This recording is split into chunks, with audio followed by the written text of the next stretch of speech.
नमस्कार, टीवी 9 भारतवर्ष के mega political show में आपका स्वागत है। आज जो शख्सियत हमारे साथ हैं वो वैसे तो राजा हैं, मैकेनिकल इंजीनियरिंग की पढ़ाई कर चुके हैं, लेकिन पिछले 50 सालों से राजनीति का पाठ पढ़ा रहे हैं। नर्मदा नदी की हजारों किलोमीटर की यात्रा कर चुके हैं, पर अब पार्टी को फिर से सत्ता के शीर्ष पर पहुंचाने की यात्रा कर रहे हैं। उनका हर बयान हेडलाइन है। वो राहुल गांधी के रणनीतिकार हैं, सोनिया गांधी के सलाहकार हैं, मल्लिकार्जुन खड़गे के सेनापति और कांग्रेस के थिंक टैंक हैं। तो स्वागत कीजिए राघवगढ़ के सियासत के राजा, कांग्रेस के मुकद्दर के सिकंदर, मध्य प्रदेश के पूर्व मुख्यमंत्री, राज्यसभा सांसद दिग्विजय सिंह उर्फ दिग्गी राजा टीवी 9 भारतवर्ष के स्टूडियो में देश के 5 बड़े संपादकों और जनता के सवालों का जवाब देने के लिए आ रहे हैं।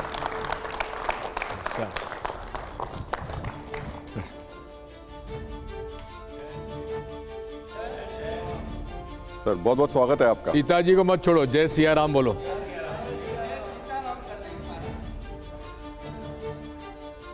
तो आपने बात जय सिया राम से की है, तो मुझे लगता है कि सवाल भी उसी से शुरू होने चाहिए। करिए। 22 तारीख को राम मंदिर की प्राण प्रतिष्ठा है। आप और आपकी पार्टी के बड़े नेता क्यों नहीं जा रहे? बात यह है कि आपने, मैं समझता हूं ये प्रश्न किसी और राजनीतिक दल से बात नहीं की है।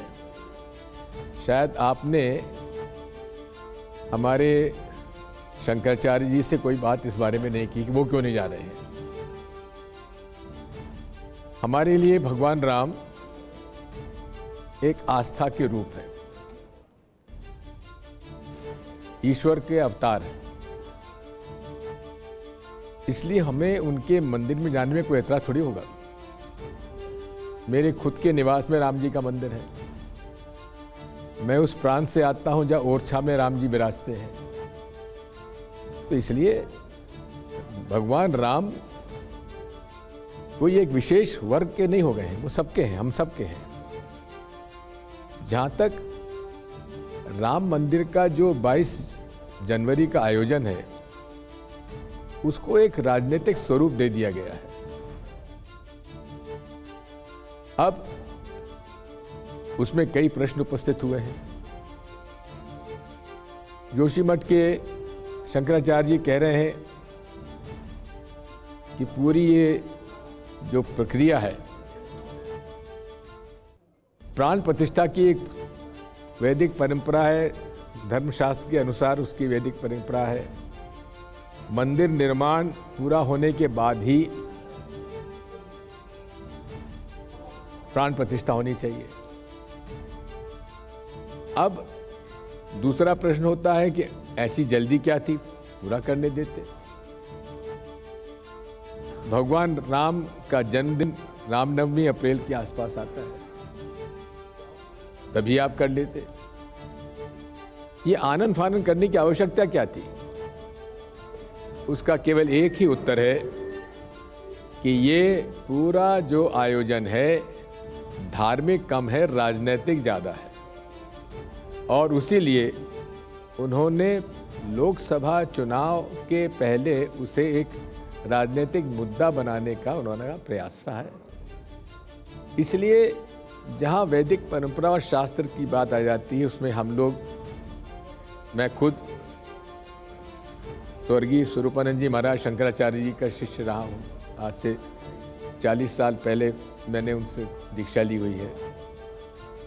और ये मेरे गुरु भाई हैं जो स्वामी मुक्तेश्वरानंद जी हैं। जब उन्होंने बड़े एक मौलिक प्रश्न उपस्थित कर दिए और उसके उत्तर में चंपत राय जी ने उसे बता दिया कि भाई ये तो रामानंदी संप्रदाय का है, तो भाई रामानंदी संप्रदाय का तो आप क्या कर रहे हैं? आप रामानंदी संप्रदाय के हैं क्या? दूसरा प्रश्न यह है कि वहां पर कई सदियों से निर्मोही अखाड़ा पूजा का काम देखता था, उन्हीं के माध्यम से सब होता था। उनको अलग कर दिया गया और उनके स्थान पर विश्व हिंदू परिषद ने कुछ अपने पुजारी वहां बिठा दिए। ये सब बातें इतनी विवादित हो गई कि जिसकी वजह से हम लोगों को उसमें, क्योंकि इसको एक आयोजन पूरी तरह से भाजपाईकरण जो हो गया था उससे आपत्ति थी। पुरी के शंकराचार्य जी ने साफ कह दिया कि भाई वहाँ ताली बजाने के लिए मैं नहीं जाऊँगा। दूसरी बात यह है कि हमारे इंडिया अलायंस के जितने भी घटक दल हैं सबने मना कर दिया। ये आपने मिलकर तय किया कि हम इस पर नहीं जाएंगे? नहीं, देखिए सबने अपना अपना निर्णय लिया, कोई इसकी लिए कोई बैठक नहीं हुई है। लेकिन शिवसेना जो कि बाबरी मस्जिद के गिराने में सबसे आगे रही, उद्धव ठाकरे जी ने मना कर दिया। इसलिए बेहतर ये समझा गया कि ये चूंकि राजनीतिकरण हो गया है, इसमें हमको नहीं पड़ना चाहिए, और पूरे सम्मान के साथ उन्होंने पत्र लिख दिया। अब ये बात थोड़ी ना कि हम इसको मंदिर में जाएंगे नहीं। मैं अयोध्या में जब भी गया हूँ, कनक का मंदिर है, कनक राम जी का, उसमें मेरा सवाल आपसे यही है। कनक भवन का मंदिर है, हमारे उड़ीसा महाराज का बनाया हुआ है। जी जी। अब कनक भवन के मंदिर में मैं दर्शन करने जा चुका हूँ। मैं तब भी गया हूँ जबकि रामलला की छोटी सी मूर्ति जो थी बाबरी मस्जिद गिरने के पहले जा चुका हूँ। तो हम लोग जाते हैं, सरयू जी में स्नान भी करते रहे, कोई बड़ी बात नहीं है। जो हमारे राजा साहब हैं उनकी हवेली में भी गया था, उनसे मिल के आया था मैं। तो इसलिए हमको मंदिर में जाने में कोई एतराज़ थोड़ी ना है। निर्माण पूरा हो जाने दीजिए, दर्शन करके आएंगे। पर आप और उसमें हमने चंदा भी दिया है, और उस समय तत्कालीन मुख्यमंत्री शिवराज सिंह जी ने 1 लाख रुपए दिए थे, मैंने 1,11,000 रुपये चंदे में दिया है। लेकिन हमें आपत्ति इस बात की है कि चंदा देने के बाद उस चंदे के रुपए का दुरुपयोग हुआ, जमीन खरीद में घोटाला हुआ। दिग्विजय जी, मैं आऊंगा आपके पास में। चंपत राय जी, मैं एक एक करके आऊंगा। घोटाला कर दिया, मैं इस पर भी आऊंगा। आज तक क्यों नहीं उत्तर दिया विश्व परिषद? मैं इस पर